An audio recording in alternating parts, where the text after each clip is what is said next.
आजी, अगं काय चालू आहे हे?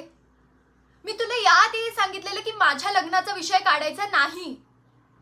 आणि जर का मी तुम्हाला इतकीच जड वाटत असेल ना, तर मला आत्ता सांगा, मी आत्ता निघून जाते. काय? आयुष्यात सोबती गरजेचा असतो ही अशी फुटकळ वाक्य मला सांगू नका. माझ्या आईसोबत काय घडलं हे बघितलंय मी.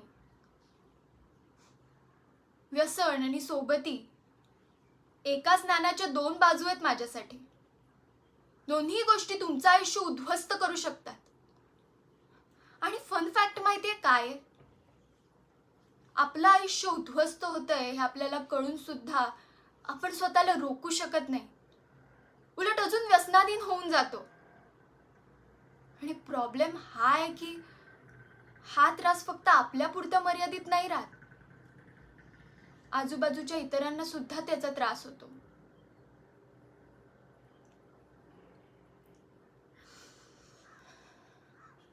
पुरुषांना वाटतं मुलगी एकदा लग्न करून घरी आली की आपण तिला कसंही वापरायचं, वापरून झालं की अडगळीत फेकून द्यायचं.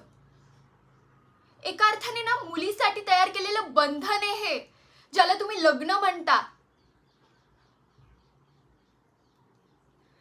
आणि ह्या पुरुषांचं का फोफावतं माहितीये? कारण तुमच्यासारख्या बायका त्यांची अडगळ व्हायला तयार होतात. तुमचं ना त्या पिंजऱ्यातल्या पक्षासारखं झालंय. पिंजरा उघडला तरी उडायला घाबरता. पिंजराच आपलं घर आहे असं समजून स्वतः दार लावता आणि वर ह्यालाच संसार म्हणता. पण मी नाहीये तशी. मला नाही आवडत बंधनात अडकायला. स्वतःचं आयुष्य दुसऱ्याच्या हातात देऊन आपलं आयुष्य उद्ध्वस्त करण्यासाठी मला कोणताही मुहूर्त काढायचा नाहीये. मी लग्न करणार नाही. आणि हा विषय इथेच थांबला पाहिजे. नाहीतर एक दिवस अशी गायब होईल ना की पुन्हा तुमच्या हाती लागणार नाही.